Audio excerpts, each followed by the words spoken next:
Bismillahirrahmanirrahim. Assalamualaikum warahmatullahi wabarakatuh. Waalaikumsalam warahmatullahi wabarakatuh.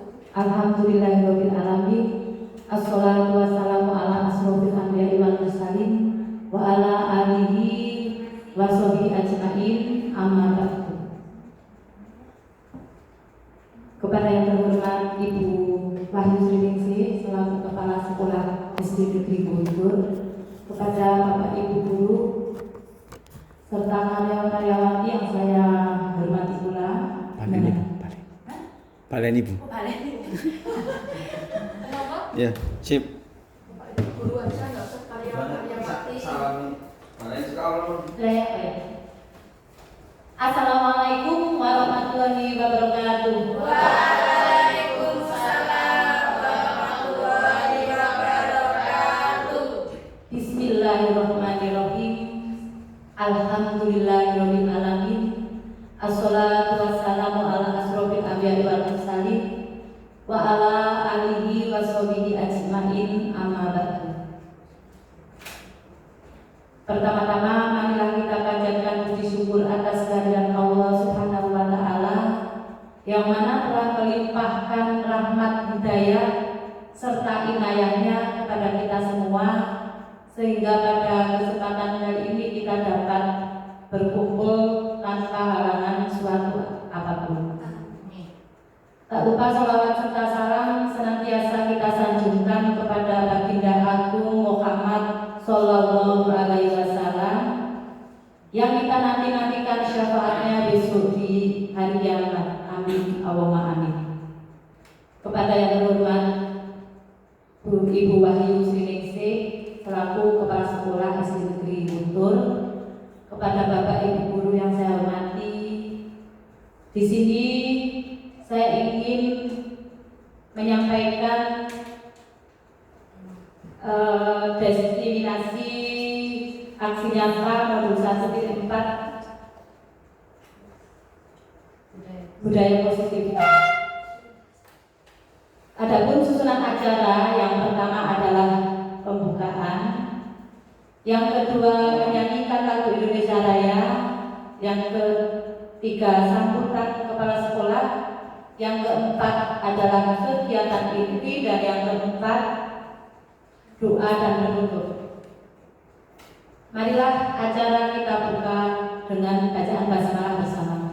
Bismillahirrahmanirrahim. Acara yang kedua yaitu menyanyikan lagu Indonesia Raya. Kepada hadirin dimohon untuk berdiri.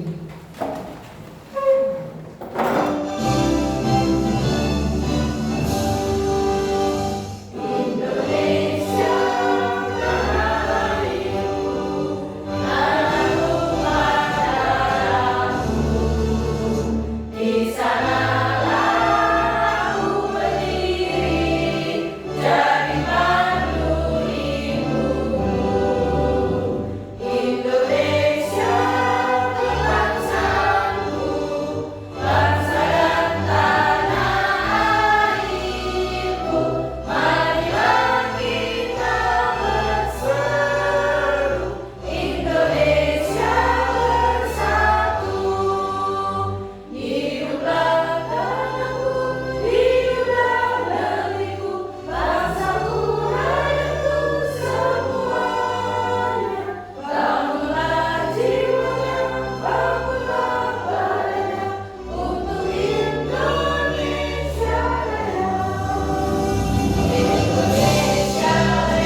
Di mohon duduk kembali.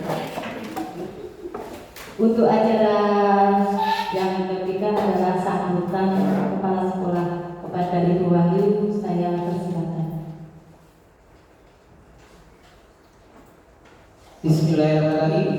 Terima kasih atas kesempatan yang diberikan kepada saya. Assalamualaikum warahmatullahi wabarakatuh.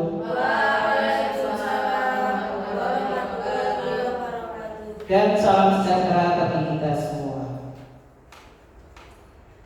Yang saya hormati pemakalah Ibu Siti Profin, yang saya hormati dan saya bangga-banggakan Bapak Ibu guru SD Negeri Guntur dan semua saja para peserta seminar pada siang hari ini. Pertama-tama, marilah kita panjatkan puji syukur kehadirat Allah Subhanahu wa Ta'ala, bahwasanya pada siang hari ini kita masih diberi kenikmatan, kesehatan, keselamatan, sehingga dapat berkumpul di sini dalam acara seminar aksi nyata budaya positif. Untuk itu, tidak lupa sholawat dan salam senantiasa kita lantunkan kepada junjungan kita Nabi Agung Muhammad Sallallahu Alaihi Wasallam yang senantiasa kita nantikan syafaatnya terutama di akhir zaman nanti. Bapak Ibu, para peserta seminar aksi nyata budaya aktif pada siang hari ini, sebagai yang dituakan di sini, saya mengucapkan selamat datang, selamat untuk mengikuti seminar dengan nyaman. Terima kasih atas kesediaan Bapak Ibu dalam meluangkan waktu, tenaga dan pikiran. Semoga kegiatan positif ini akan membawa manfaat bagi kita semua, pada khususnya dan kepada anak-anak kita, terutama dalam mengembangkan kebudayaan yang positif, mendisiplinkan anak-anak kita dan untuk perkembangan anak kita. Bapak Ibu yang saya hormati, kiranya tidak bijaksana apabila saya terlalu lama bicara. Untuk itu sekali lagi saya ucapkan selamat mengikuti seminar aksi nyata budaya positif pada siang hari ini. Akhir kata saya ucapkan wabillahi taufiq wal hidayah. Wassalamualaikum warahmatullahi wabarakatuh. Waalaikumsalam warahmatullahi wabarakatuh. Terima kasih atas sambutannya. Menginjak acara selanjutnya adalah kegiatan inti, yaitu aksi nyata diseminasi budaya positif pada modul 1.4. Ya.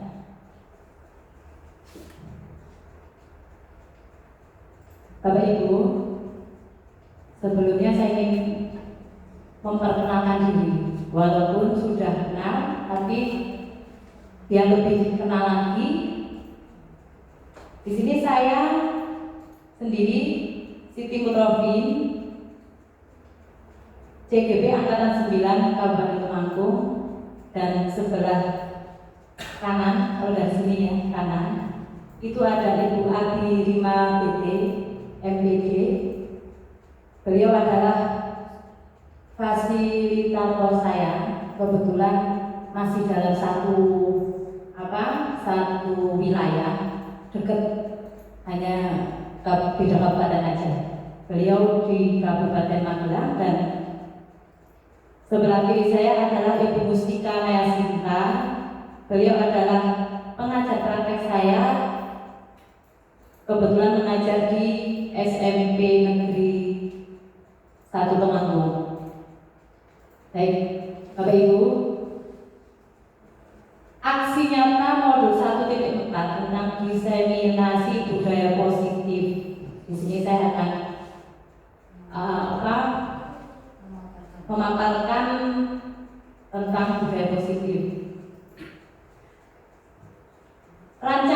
tindakan aksi nyata, rancangan, ya, rancangan tindakan aksi nyata. Dari tindakan ini pasti ada latar belakangnya, ya, latar belakang masalahnya. Jadi di sini di tempat saya mengajar itu latar belakang permasalahannya yaitu murid tidak suka peraturan. Karena selama ini jika mereka melakukan pelanggaran maka akan mendapat hukuman dan cenderung akan mempermalukan dirinya. Dari tujuan aksi nyata ini, yang pertama adalah menciptakan murid yang merdeka dan disiplin diri yang kuat. Yang jelas kita mempunyai anak didik itu harus punya kedisiplinan diri yang sangat kuat. Kalau tidak didasari dari disiplin, ya tentunya akan tidak tercapai tujuan kita untuk mendidik anak. Yang kedua yaitu menumbuhkan budaya positif di sekolah dengan meyakini nilai-nilai kebajikan universal. Itu adalah tujuan yang kedua. Sedangkan tujuan yang ketiga yaitu melakukan kegiatan pembiasaan positif kepada murid untuk mengimplementasikan profil pelajar Pancasila. Profil pelajar Pancasila untuk zaman sekarang lagi ngehitnya gitu, lagi gempar-gemparnya, ya. Kalau ukur di sini terbentuknya keyakinan kelas melalui kegiatan kesepakatan kelas yang dilakukan wali kelas dan siswa. Siswa mampu menerapkan dan menjalankan keyakinan kelas yang telah dibuat. Ketiga, peserta didik dapat mengaplikasikan nilai-nilai profil pelajar Pancasila secara berkesinambungan dalam proses belajar.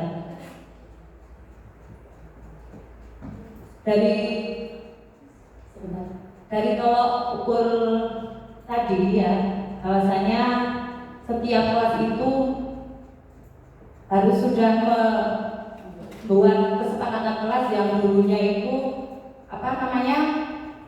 peraturan, sekarang ganti nama atau prinsip kesepakatan dan sepakat hari ini. Jadi ini namanya itu sekarang kesepakatan kelas, bukan peraturan. Dia zaman itu peraturan, dia dari saat ini kesepakatan kelas, ya. Lanjut. Lini masa tindakan yang dilakukan. Yang pertama adalah meminta izin kepala sekolah untuk mendiseminasikan bersama rekan guru tentang pentingnya penanaman budaya positif dan keyakinan kelas di sekolah. Yang kedua, mengumpulkan rekan guru untuk melakukan diseminasi pemahaman materi budaya positif. Yang ketiga, berkoordinator dan berkolaborasi dengan wali kelas di kelas masing-masing. Dan yang keempat, guru memfasilitasi peserta didik untuk membuat kesepakatan kelas. Kesepakatan kelas yang telah disepakati itu selanjutnya ditandatangani oleh warga kelas dan dipasang di dinding biar anak tidak lupa. Dan ditandatangani itu biasa diketahui oleh kepala sekolah. Yang kelima, memantau, merefleksi dan mengevaluasi keyakinan kelas yang telah dibuat. Langkah segala sesuatu itu mau melangkah itu yang pertama tetap minta izin dulu kepada kepala sekolah. Yang pertama, yang kedua, saling berkolaborasi antar teman sejawat.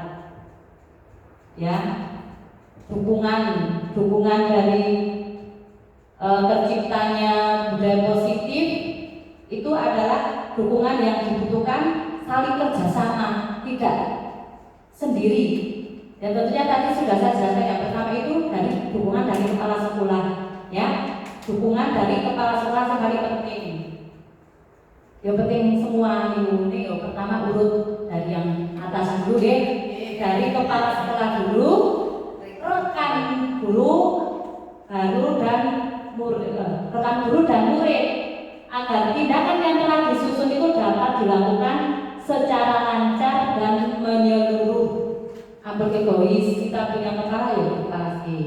Baru kita melangkah, baru rembukan bahasa Jawa ini rembukan. Tapi di sini adalah saling kolaborasi dengan murid, ya, sama rekan sejawat murid itu biar lancar dan menyeluruh. Yang kedua adalah yang tentunya itu sarana dan prasarana untuk menumbuhkan budaya positif di sekolah. Nek wes lancar tentang dari izin kepala, dari kolaborasi antar guru, murid itu nek nggak ada sarana dan prasarana juga tidak akan terlaksana. Jadi yang kedua itu sarana dan prasarana harus memadai untuk menumbuhkan budaya positif di sekolah. Yang ketiga, orang tua atau wali murid dan komite untuk mendukung dalam melakukan budaya positif di sekolah. Jelas orang tua atau wali murid dan komite itu juga sangat berperan aktif, berperan penting. Lanjut. Nah, oke, selamat datang Bapak Ibu semuanya, Ibu guru, Bapak guru yang sangat hebat, sangat luar biasa, sangat favorit ya, sangat hebat tentunya ya. Mari pada kesempatan hari ini kita semua saling berkolaborasi, saling mendukung demi mewujudkan disiplin positif di SD Negeri Guntur Temanggung tercinta ini. Biar apa? Disiplin budaya positifnya semakin baik, semakin maju. Setuju kan? Senang boten to nek SD niku maju? Nah, tujuan di sini yang pertama adalah memahami tentang konsep kunci dalam modul budaya positif, yaitu perubahan paradigma belajar, disiplin positif, motivasi perilaku manusia, kebutuhan dasar, posisi kontrol, restitusi, keyakinan kelas dan segitiga restitusi. Oke, betul Resti Jayanti. Nah di sini ada namanya Resti Jayanti, Risanti. Kok Risanti di sini restitusi, orang segitiga restitusi, orang dewi ya. Yang kedua itu pengalaman dan pembelajaran yang Anda dapat setelah menerapkan konsep-konsep kunci tersebut, baik di kelas dan atau rumah Anda. Jadi nanti budaya positif itu tidak hanya di sekolah, betul. Nek di sekolahan dapat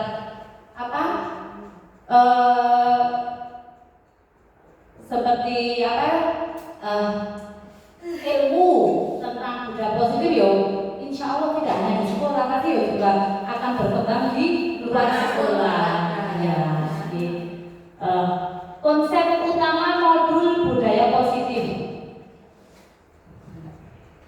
Konsep utama modul budaya positif yang pertama, perubahan paradigma belajar. Perubahan paradigma belajar, disiplin positif, nilai-nilai kebajikan, kebutuhan dasar manusia, motivasi perilaku manusia, posisi kontrol guru, keyakinan kelas, dan segitiga restitusi.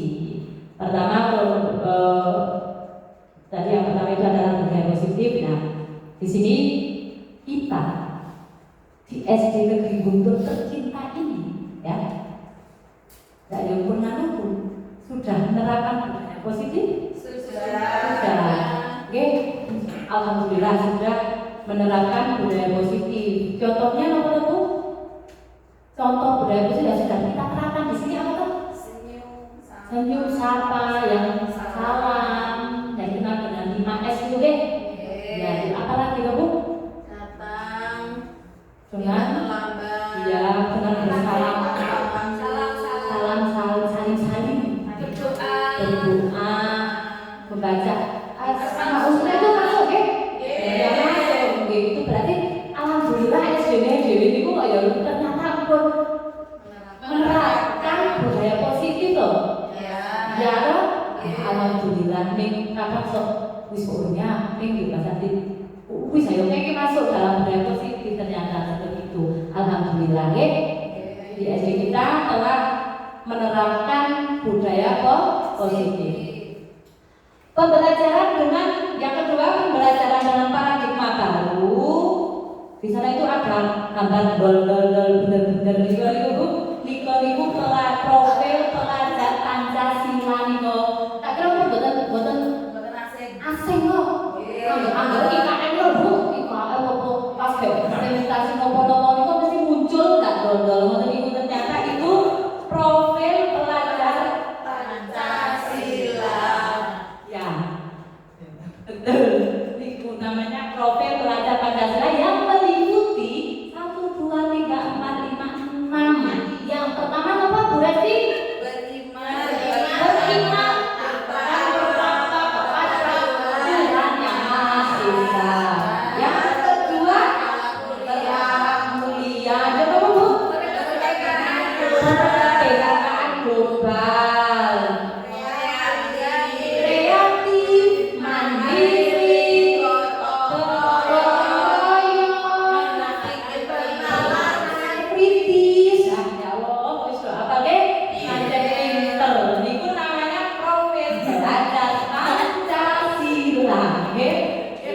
Pembelajaran dengan paradigma baru, kita sebagai guru saya itu mengajar dari zaman. Di sini juga masih ada yang lebih lama lagi. Dari zaman ke zaman kok ya mesti ada perubahan nih kok Bu. Dulu seperti ini, sekarang seperti ini, ternyata sekarang juga seperti ini. Jadi ada perubahan. Pembelajaran dengan paradigma baru itu merupakan pembelajaran yang dirancang berdasarkan prinsip pembelajaran berdiferensiasi, sehingga para peserta didik belajar sesuai kebutuhannya berdasarkan tahap perkembangan sesuai teori psikologi modern untuk mewujudkan profil pelajar Pancasila. Pinter, oke? Sekarang ke paradigma. Ya, paradigma itu nopo to? Maaf ya Bu, kalau niku kan bahasane agak campur-campur. Terkait tulen Temanggungan. Nggih. Jadi bahasa kalau meduduk. Nah, paradigma itu apa? Bu, Pak. Hai. Boten apa tadi? Paradigma adalah suatu keyakinan atau kepercayaan yang mendasari seseorang dalam melakukan segala tindakan. Selain itu, hadirnya paradigma juga dapat mempengaruhi manusia dalam hal berpikir dan bersikap terhadap semua hal. Paradigma dapat berubah seiring perkembangan ilmu pengetahuan dan teknologi. Dengan begitu, ketika ada sebuah penemuan baru atau perkembangan ilmiah, hal itu juga dapat mengubah cara manusia dalam memahami suatu fenomena. Lanjut. Nah, respon dan teori kontrol. Ada gambar itu kok dikunci begini geger kok ada dikunci gitu Bu. Apa maksudnya itu ya geger kok dikai kunci oplek. Ini konsepsi tentang teori kontrol. Nek tak bulat-bulat itu profil pelajar Pancasila warna-warni itu menunjukkan profil pelajar Pancasila dodol. Jadi, nah saat ini kok proyek kali gegere dikunci. Niku kenapa? Boneka. Hah? Boneka. Nah niku boneka. Menunjukkan itu tentang kontrol. Ya, itu teori kontrol. Yang pertama ilusi guru mengontrol murid. Guru itu tidak boleh apa tadi Bu Indah? Memaksa. Tidak boleh memaksa, tapi menuntun. Dituntun ya boten tuntun, boten nggih, menuntun.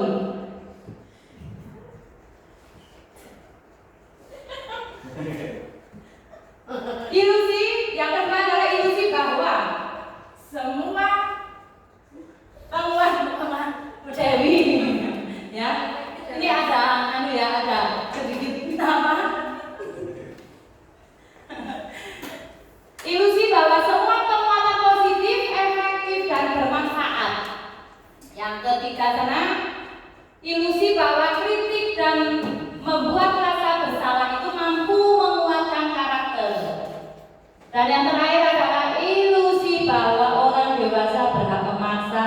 Nah itu tadi bahwa kita sebagai guru tidak boleh memaksa siswa untuk begini begitu, tapi sebaiknya kita itu sebagai guru harus mampu menuntun bahwasanya anak itu mau apa, mau seperti apa. Dinut kurang loyal sampeyan kudu seperti ini, tapi sekarang tidak boleh guru seperti itu, harus menuntun, tidak boleh apa? Memaksa. Judulnya memang egoisme itu dari guru rakal egois, ya? Mengubah paradigma stimulus respon ke pendekatan teori kontrol. Paradigma stimulus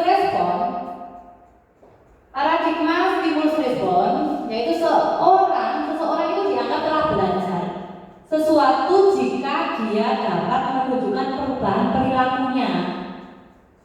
Stimulus sendiri adalah apa saja yang diberikan guru kepada murid, sedangkan respon itu berupa reaksi atau tanggapan murid terhadap stimulus yang diberikan oleh guru tersebut.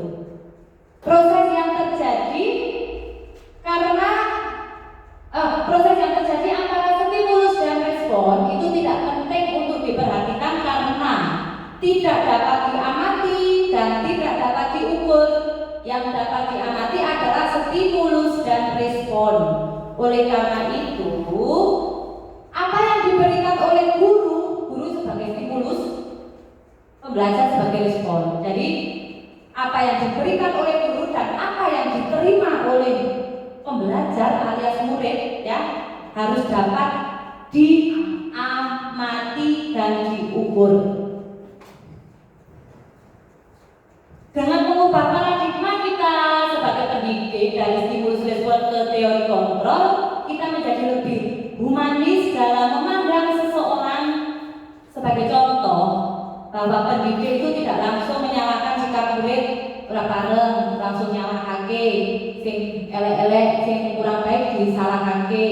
Karena menurut teori kontrol di sini bahwa setiap tindakan pasti memiliki tujuan, sehingga pendidik dapat melakukan komunikasi dengan murid untuk menyelesaikannya. Jadi setiap ada murid mempunyai kesalahan, biasanya itu guru langsung memarahi, langsung marah-marah, langsung dituduh. Terkadang ini sedikit cerita Bu. Dulu ketika saya jadi murid, saya itu tidak pernah melakukan kesalahan yang dituduhkan kepada saya. Saya itu sampai ditumpuli Quran, ya, sampai ditumpuli Quran, disumpah-sumpah seperti itu. Padahal saya tidak.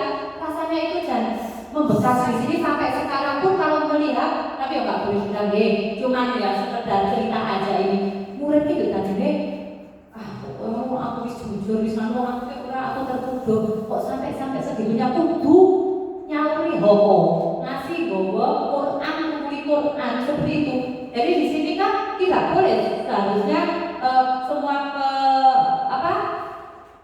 tidak langsung menyalahkan sikap murid. Ya, misalnya murid punya kesalahan ya tidak boleh langsung menghakiminya. Begitu. Itu tadi hanya sedikit cerita. Nah, di sini ada stimulus respon dan teori kontrol. Jadi di sini ada perbedaan stimulus respon dan teori kontrol kisah kepriye. Yang pertama, realitas atau kebutuhan kita sama, sedangkan teori kontrolnya realitas kita berbeda. Yang kedua, semua orang melihat hal yang sama. Teori kontrolnya setiap orang memiliki gambaran berbeda. Kita mencoba mengubah orang agar berpandangan sama dengan kita berbuat itu. Kita mencoba mengubah orang agar berpandangan sama dengan kita. Tidak dong. Seharusnya kita berusaha memahami pandangan orang lain tentang dunia. Perilaku buruk dilihat sebagai suatu kesalahan, ya jelas berbareng. Tidak semua perilaku buruk semuanya itu ada maksudnya. Kalau maksudnya bisa kayak salah nih ditakoni nang opo, mesti bisa nyampe. Mau rasa ngomong misalnya anak ambil uang. Nah, contoh seperti itu Bu. Anak itu model ambil uang, jangan langsung ini nyolongan. Persali bapaknya nyolongan uangnya, nggak boleh seperti itu. Apalagi dengan kata-kata kasar kita sebagai pendidik nggak boleh. Kita ditanya kenapa, semua itu pasti ada alasannya, ada sebabnya. Orang lain bisa mengontrol saya, sedangkan teori kontrolnya hanya ada yang bisa mengontrol diri Anda, hanya Anda. Saya bisa mengontrol orang lain, teori kontrolnya Anda tidak bisa mengontrol orang lain. Pemaksaan ada pada saat bujukan gagal. Kolaborasi dan konsensus menciptakan pilihan-pilihan baru. Model berpikir menang atau kalah, teori kontrolnya model berpikir menang-menang. Nah, itu ya, hanya sedikit gambaran dari tadi teori kontrol dan stimulus respon. Sekarang kita ke disiplin positif. Apa itu disiplin positif? Disiplin positif. Disiplin itu berasal dari kata disiplina. Terus lo ini bahasa Inggris tuh kan disiplina yang artinya belajar. Dalam budaya kita makna kata disiplin dimaknai menjadi sesuatu yang dilakukan seseorang pada orang lain untuk mendapatkan kepatuhan. Kita cenderung menghubungkan kata disiplin dengan ketidaknyamanan. Bahkan disiplin dengan ketidaknyamanan. Sebagai pendidik, tujuan kita adalah menciptakan peserta didik yang memiliki disiplin diri sehingga mereka bisa berperilaku dengan mengacu pada nilai-nilai kebajikan universal dan memiliki motivasi intrinsik bukan ekstrinsik. Disiplin positif merupakan salah satu cara penerapan disiplin yang bertujuan untuk menumbuhkan kesadaran serta memberdayakan anak untuk melakukan sesuatu tanpa sokongan, tanpa ancaman maupun hukuman. Hilangkan kata-kata hukuman.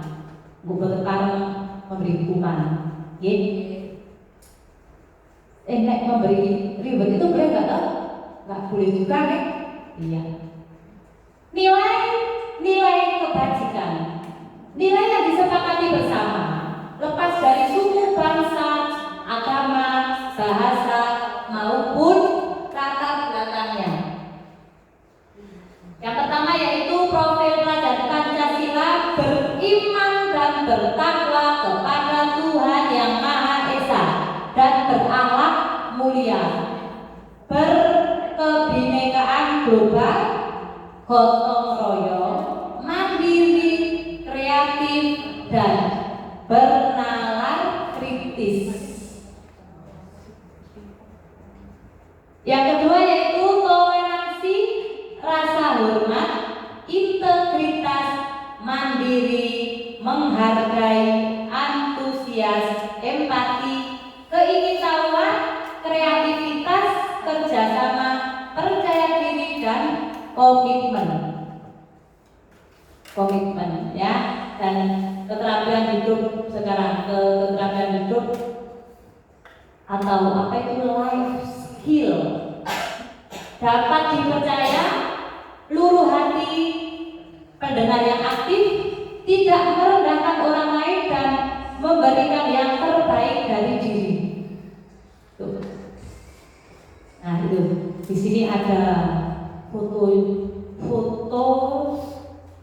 yang tentunya tidak foto orang asing, maksudnya itu terkenal, oke? Boten enten sing kok melihat foto itu foto kowe, nek foto kowe kok kebangetan, oke? Semuanya tahu bahwa beliau adalah siapa? Ki Hajar Dewantara. Nah, merdeka tegas. Ki Hajar Dewantara ini lah dari Ki Hajar Dewantara. Merdeka. Menurut Ki Hajar Dewantara, merdeka itu artinya itu tidak hanya terlepas dari perintah, akan tetapi juga cakap buat memerintah diri sendiri.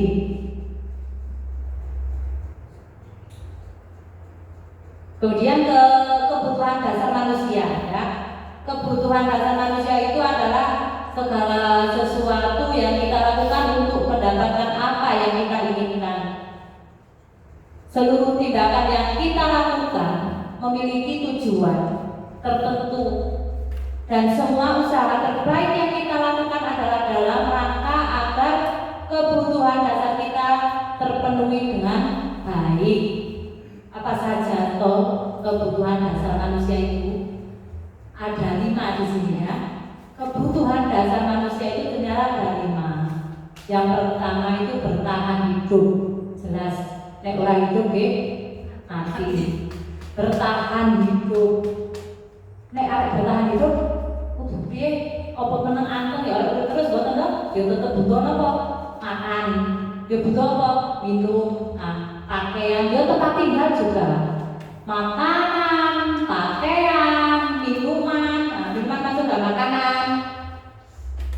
Keamanan dan kesehatan. Biar kita tetap bertahan hidup. Kebutuhan dasar manusia yang kedua itu yaitu kasih sayang. Manusia hidup itu ya butuh kasih sayang. Kalau dicampakkan dia mau tidak disayang ya mau tetap semuanya butuh kasih sayang. Kasih sayang dan rasa diterima. Rasa diterima, dipedulikan, kasih sayang, berbagi, kerjasama, menjadi bagian dari kelompok. Itu kebutuhan dasar manusia yang paling penting itu tingkatnya. Yang kedua itu kasih sayang dan rasa diterima, seperti saya di sini itu, ya. Saya berdiri di sini. Apa jasa kalian pasti sayang sama saya? Iya, betul Bu? Iya. Sayang mendengarkan apa yang akan saya seminarkan. Semoga apa yang saya sampaikan ini nanti akan jadi manfaat untuk Bapak Ibu. Yang penting dari rasa sayang, podo peduli, dipedulikan, kasih sayang, berbagi, kerjasama. Di sini menjadi bagian dari kelompok supaya SD kita maju. Kunci tak satu tujuannya arek maju SD dhewe seperti itu. Yang ketiga yaitu kebutuhan dasar yang ketiga yaitu penguasaan harga diri, keinginan untuk dianggap memimpin, berprestasi, tentunya diakui dan didengarkan. Yang keempat yaitu kebebasan. Kebebasan di sini bukan berarti bebas dalam dewe.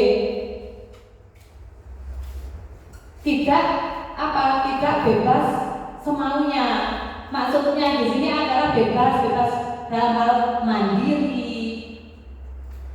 Kebebasan kita memunculkan segala sesuatu mandiri dari diri kita. tidak kita ambil dari bahasa ini apa tidak mencontek atau tidak muncul dari diri itu loh. Mandiri itu maksudnya memiliki pilihan untuk mencoba hal yang baru. Oh, ada hal yang baru ya perlu kita coba, jangan cuma dilihat saja ya, perlu dicoba. Mampu mengendalikan arah dirinya, tidak bebas. Ingin memajukan suatu SD kok bebas maksudnya dalam arti bebas berarti bocah kalau tak kon anjobo sinau sak dewe tidak seperti itu, jangan, tetapi buatlah kenyamanan, okay? Dan yang kelima adalah kesenangan. Kesenangan di sini yaitu bermain, humor, tertawa, mencari kesenangan. Saya juga cenderung ke mencari kesenangan Bapak Ibu. Saya memang senangnya dolan, giling, okay? Itu perlu loh Bu. Tak ini dhewe sepaneng pikirnya kantor oke gawean, rampung, omah gawean apa meneh seorang ibu rumah tangga, okay? Itu di rumah juga pasti banyak sekali pekerjaan di luar pekerjaan yang harus kita kerjakan di sekolah atau di kantor. Di kantor banyak pekerjaan, di rumah pun banyak pekerjaan. Kita sebagai manusia harus itu apa? Kesenangan itu harus kita lakukan. Bermain, humor, guyu-guyu, itu lucu, ngakak, itu termasuk salah satu biar kita itu fresh gitu deh. Healing perlu, healing orang yo. Kaya ana dolan ae. Masalah itu dolan dia mengarah tadi. Anu deh, itu penting memang penting deh. Ngopi-ngopi itu juga penting deh.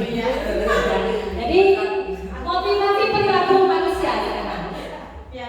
Motivasi perilaku manusia di sini, motivasi merupakan dorongan yang timbul dari diri seseorang secara sadar atau tidak sadar untuk melakukan suatu tindakan dengan tujuan tertentu.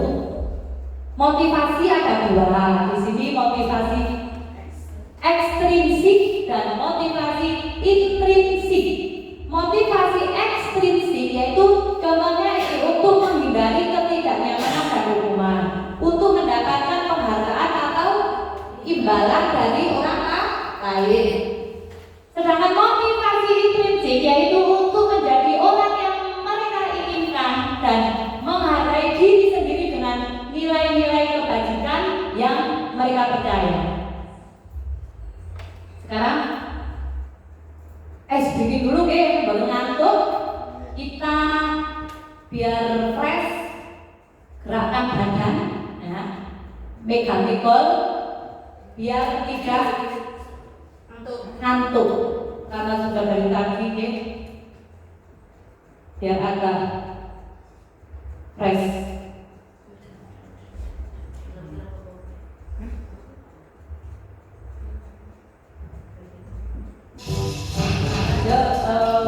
Di bawah itu berdiri semuanya Bapak Ibu ya. Yuk. Alam sang bersama.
Bagaimana perasaannya Ibu? Senang. Roto. Kalau mantu Oke. Sekarang sudah selesai lagi? Sudah. Nah, baik. Saya akan lanjutkan ya. Di sini konsep disiplin dengan identitas bakal, yaitu merupakan satu hukuman dan yang kedua penghargaan. Itu merupakan konsep disiplin dengan identitas bakal. Yang pertama menyakitkan. Seperti tadi yang saya ceritakan bahwa setiap kali kita duduk pasti akan membekas di dalam hati. Karena seolah-olah guru itu hanya menyalahkan, harus salah, anak itu harus salah, tidak mau mendengarkan keluh kesah, tidak mau mendengarkan alasan kenapa dia berbuat seperti itu. Yang kedua tidak nyaman, jadi anak itu tidak merasa tidak nyaman ketika diberi hukuman, dan juga takut, ya. Merasa takut, yang keempat memaksa, yang kelima murid menyembunyikan kesalahan, dan yang keenam murid menjadi rendah diri. Penghargaan, jika kita memberikan penghargaan itu maka tidak akan efektif. Yang kedua merusak hubungan. Sifat ini terkadang kita memberikan penghargaan manusiawi deh. Kadang aku sukanya cuma dengan dia, aku suka sama dia aja yang tak kasih. Itu terkadang ada loh seperti itu. Walaupun anak itu tidak mampu nih kita senang. Entah itu di belakang seperti apa nggak tahu. Oh jebule pun anak ini. Oh jebule kayak anaknya kancane begitu. Yang ketiga adalah mematikan kreativitas, dan yang keempat akan menurunkan kualitas. Yang kelima menghukum dengan sistem ranking, dan yang keenam merampas hak menghargai dirinya. Itu suatu konsep disiplin dengan identitas bakal. Konsep disiplin dengan sekarang konsep disiplin dengan identitas sukses, tapi gagal sekarang sukses. Pengen sih gagal atau sukses? Sukses. Jadi yang sukses konsekuensi dan restitusi. Konsekuensinya yang pertama penguatan jangka pendek, dan yang kedua perlu monitoring berkelanjutan, adanya stimulus dan respon, murid menghormati peraturan, murid ternyata kehilangan waktu untuk merenungi kesalahan. Restitusi yang pertama yaitu murid bertanggung jawab atas perilakunya, fokus pada pemecahan masalah jangka panjang, murid menghormati dirinya dan orang lain, teori kontrol, dan murid bersemangat memperbaiki kesalahan. Konsep disiplin pendekatan restitusi yang pertama adalah pengertian dari restitusi sendiri. Apa sih restitusi itu? Restitusi itu adalah suatu proses menciptakan kondisi bagi murid untuk memperbaiki kesalahan mereka, sehingga mereka bisa kembali pada kelompok mereka dengan karakter yang lebih kuat. Ciri-cirinya bagaimana? Ciri-ciri dari restitusi yang pertama adalah bukan menebus kesalahan, namun belajar dari kesalahan. Belajar dari kesalahan, tidak menebus.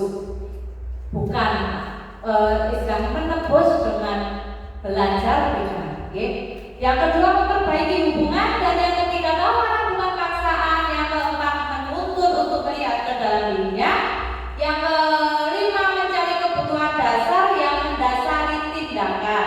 Fokus pada karakter bukan tindakan. Kita fokus pada karakter peserta didik. Yang terakhir adalah menguatkan dan fokus pada solusi. Setelah dikuatkan baru fokus ke solusinya bagaimana. Ada solusi apa tidak? Kamu besoknya mau seperti apa? Mau bagaimana? Itu harus ada.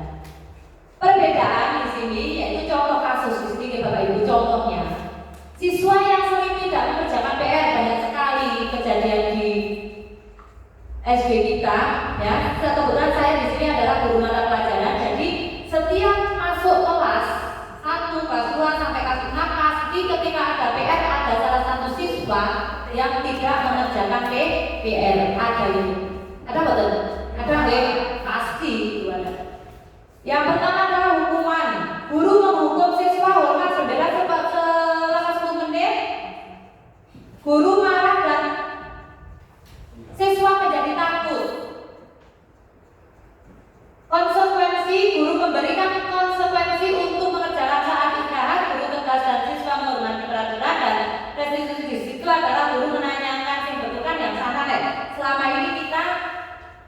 biasanya ya ini ya hukuman mesti marah nih. Nek anak yang tidak mengerjakan PR pasti dimarahi. Perbedaannya di situ. Kalau di restitusi itu guru menanyakan keyakinan kelas, kamu telah melanggar keyakinan kelas apa? Oh, tidak mengerjakan PR. Jadi anak tahu, oh iya, saya melanggar keyakinan kelas ini. Bagaimana solusinya? Ya? Nah, guru terbuka dan siswa menghormati dirinya dan orang lain. Murid disuruh tidak menggunakan sepatu seharian di sekolah karena tidak mengenakan sepatu hitam. Benar apa salah Ibu? Salah. Mencatat 100 kali di dalam buku kalimat saya tidak akan terlambat itu merupakan hukuman bukan? Hukuman. Boleh nggak Bu? Tidak. Lari mengelilingi lapangan basket 2 kali. Hukuman. Tidak boleh. Membersihkan tumpahan air di meja karena tersenggol pada saat pelajaran. Konsekuensi atau tanggung jawab masuk dalam itu. Murid diminta push up 15 kali karena tidak menggunakan masker ke sekolah. Hukuman. Menggantikan kertas tugas teman yang telah dicoret. Konsekuensi tanggung jawab. 5 posisi kontrol restitusi di sini yaitu yang pertama adalah penghukum, yang kedua pembuat merasa bersalah, pemantau, teman dan manajer. Apa yang akan Bapak dan Ibu guru lakukan jika mendapati siswa kita melanggar aturan atau melakukan sesuatu hal yang tidak semestinya? Apa Bu? Biasanya dengan biasanya apa? Menghukum. Padahal menghukum tidak boleh. Oke? Sekarang kita tidak boleh untuk menghukum anak. Contoh penerapan 5 posisi kontrol tadi, kasus bahwa siswa tidak memakai atribut lengkap saat upacara bendera. Yang pertama sebagai penghukum, pembuat merasa bersalah, sebagai teman, pemantau dan manajer. Hormat kepada bendera selama 1 jam saat itu berpangkat ojo menghukum anak seperti itu. Sekarang kita terapkan di SD kita. Oke? Yang kedua, berapa kali ibu guru harus memberitahu kamu, ibu guru kecewa sama kamu, kok bocah tadi merasa bersalah. Itu juga tidak boleh. Ayolah, yang penting buatlah ibu guru bangga, hari ini tidak apa-apa kamu salah. Ya boleh.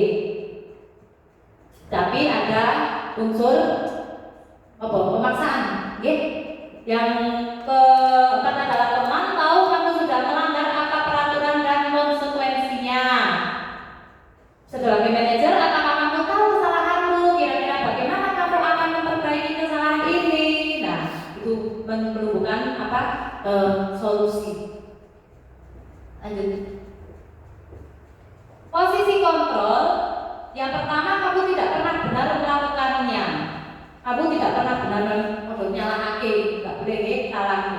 Apa rencanamu untuk menyelesaikan masalah ini? Betul.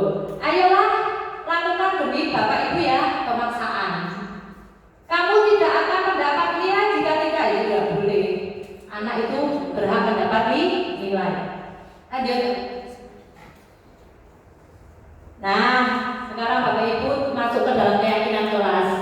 Tak kira semuanya sudah, okay? Semuanya sudah membuat keyakinan kelas. Mengapa keyakinan kelas? Mengapa tidak peraturan kelas saja?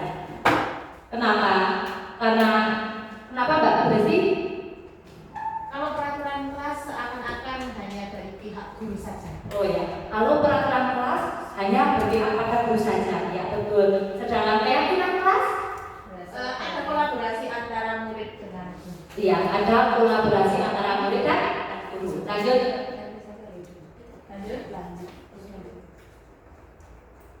Bagaimana pembentukan keyakinan kelas? Keyakinan kelas dibentuk melalui beberapa tahap. Yang pertama adalah lebih abstrak dari peraturan. Yang kedua berupa pernyataan universal. Yang ketiga dibuat dalam bentuk positif. Yang keempat sedikit saja agar mudah diingat. Dan yang kelima sesuai dengan kondisi kelas atau sekolah akan mudah diterapkan. Dan yang terakhir adalah semua warga kelas atau sekolah dilibatkan saat membuat keyakinan kelas. Lanjut. Nah, di sini ada peraturan dan keyakinan kelas, perbedaan antara peraturan dan keyakinan kelas.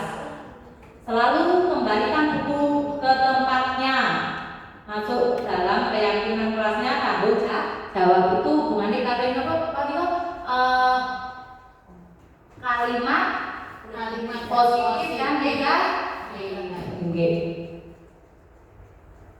Ya, seperti gunakan masker, jangan berlari di kelas atau koridor, masuk dalam kamar, gunakan masker, tidak boleh merokok dan lain sebagainya, itu masuk dalam kesehatan dan keselamatan dan seterusnya. Membuat keyakinan kelas. Nah Bu, di sini saya kan guru PAI. Kebetulan saya kan mengajar dari kelas 1 sampai kelas 6. Di sini saya ambil kelas 1. Saya tampilkan semuanya gitu. Nanti waktunya tidak cukup. Oke, saya ambil kelas 1. Pembuatan keyakinan di kelas 1, oke? Guru berkolaborasi dengan siswa tentang pembuatan keyakinan kelas. Di kelas 1 saya berdiskusi tentang keyakinan kelas, kemudian merumuskan peraturan kelas menjadi keyakinan kelas dan menempelkan keyakinan kelas yang sudah disepakati. Ya, saya jelas mengikuti dari wali kelas masing-masing dan alhamdulillah hampir sama, ya sama untuk kesepakatan kelas. Namanya juga kesepakatan kelas harus disepakati antara guru kelas, murid, juga guru mata pelajaran. Lanjut, hasil keyakinan kelas 1 yaitu bertanggung jawab mengerjakan tugas piket, bersikap jujur, bersikap tenang saat pelajaran berlangsung, bersikap sopan dan menghormati guru, saling tolong menolong, hidup rukun dengan teman. Lanjut, segitiga restitusi di sini yaitu suatu proses dialog yang dijalankan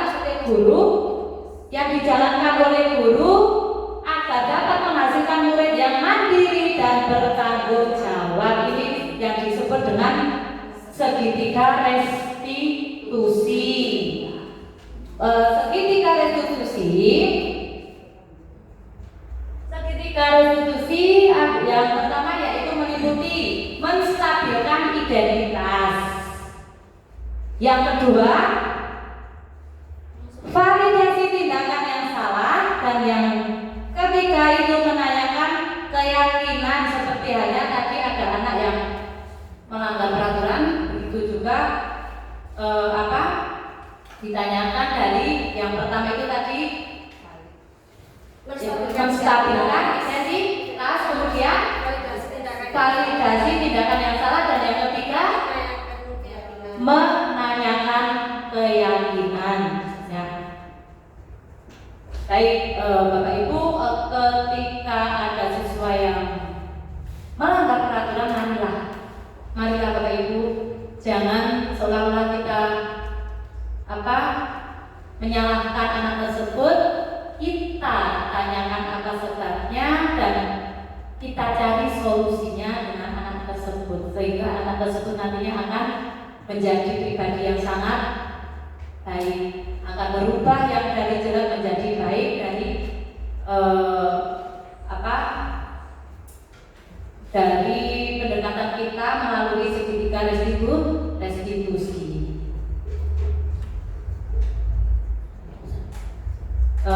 Mungkin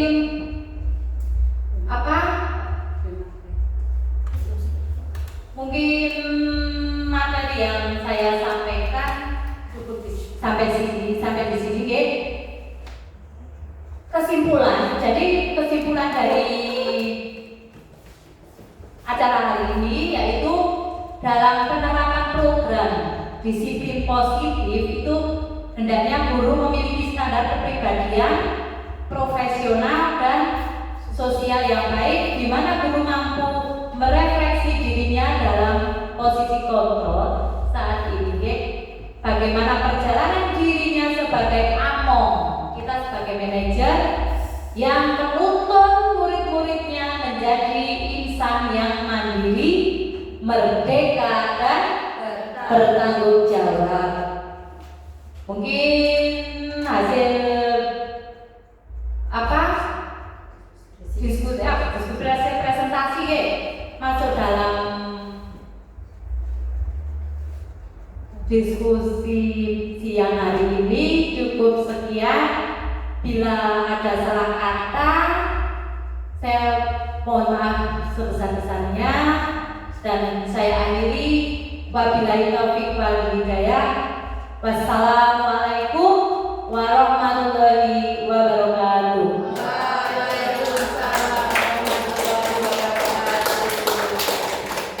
Terima kasih.